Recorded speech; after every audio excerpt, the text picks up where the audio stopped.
Hi friends, எல்லோரும் எப்படி இருக்கீங்க? நல்லா இருக்கீங்களா? வீடியோஸ் போட ரொம்ப நாள் ஆகிட்டு. ஸ்கூல் ஒர்க் போனதுலேருந்து என்னால் கண்டினியூஸாக ஒழுங்காக வீடியோ போடவே முடியல.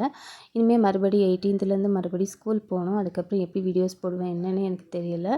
உங்களுக்கு என்ன மாதிரி வீடியோஸ் வேணும் அப்படிங்கிறத நீங்கள் எனக்கு கமெண்ட்டில் சொன்னீங்கன்னா எனக்கு அது போடுறதுக்கு கொஞ்சம் யூஸ்ஃபுல்லாக இருக்கும். என்ன மாதிரி வீடியோஸ் வேணும் அப்படின்னு மறக்காமல் கமெண்ட்டில் பண்ணிக்கோங்க. இப்போ பார்த்தீங்கன்னா இந்த மாதிரி ஜுவல்லரி ஒர்க் வந்து பெரிய அளவில் சேல் ஆகலை அப்படிங்கிறது உண்மைதான், நிஜம்தான். ஆக்சுவலி எனக்கு வந்து ஷாப்லேருந்து நிறைய ஆர்டர்ஸ் வரும், அந்த இயரிங்ஸ் எல்லாம் மேக் பண்ணி கேட்டு. இப்போ அவங்களுமே ரொம்ப வந்து கேட்குறதில்ல.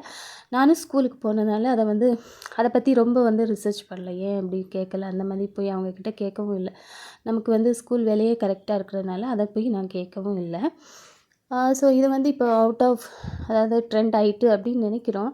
ஆனால் ஒரு விஷயம் வந்து கடைசி வரைக்கும் இது வந்து மொத்தமாக அழிஞ்சிட்டா அப்படின்னு கேட்டிங்கன்னா இல்லை. இதுலேயே நம்ம வந்து யூனிக்காக வேறு வேறு மெத்தட்ஸில் நம்ம ட்ரை பண்ணோன்னா கண்டிப்பாக ரீச் ஆகிறதுக்கு வாய்ப்பு இருக்கும். அதாவது இந்த சில்க் த்ரெட் ஜுவல்லரிஸ் எல்லாம் எப்போவே வந்துச்சு இல்லையா, முன்னாடியே வந்தது. அது இப்போ மறுபடியும் இந்த டைமில் வந்து கொஞ்சம் ட்ரெண்ட் ஆச்சு. திரும்ப அது கொஞ்ச நாள் மங்கின மாதிரி இருக்கும். அதுக்காக நம்ம தப்பான ஒரு இடத்த சூஸ் பண்ணிட்டோமா அப்படின்னு நீங்கள் வந்து கவலைப்படுறதுக்கு அவசியமே இல்லைங்க. கண்டிப்பாக நம்மளோட உழைப்பும் நம்மளோட திறமையும் இருந்துச்சுன்னா தொடர்ந்து நம்ம வந்து புது புது விஷயங்களை கற்றுக்கிட்டு முயற்சி பண்ணோன்னா நிச்சயமாக வந்து வெற்றி வரும்.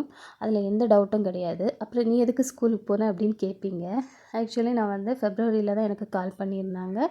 ஒரு 2 மந்த்ஸ் நீங்கள் ஒர்க் பண்ணி பாருங்கள், உங்களுக்கு சாட்டிஸ்ஃபேக்ஷனாக கண்டினியூ பண்ணலாம் அப்படின்ட்டு. நான் இதுக்கு முன்னாடி ஒர்க் பண்ணியிருந்த ஸ்கூலெல்லாம் பார்த்தீங்கன்னா ரொம்ப டார்ச்சராக தான் இருந்துச்சு. என்னால் ஃபேமிலியும் கவனித்து ஸ்கூலுக்கும் போக முடியல.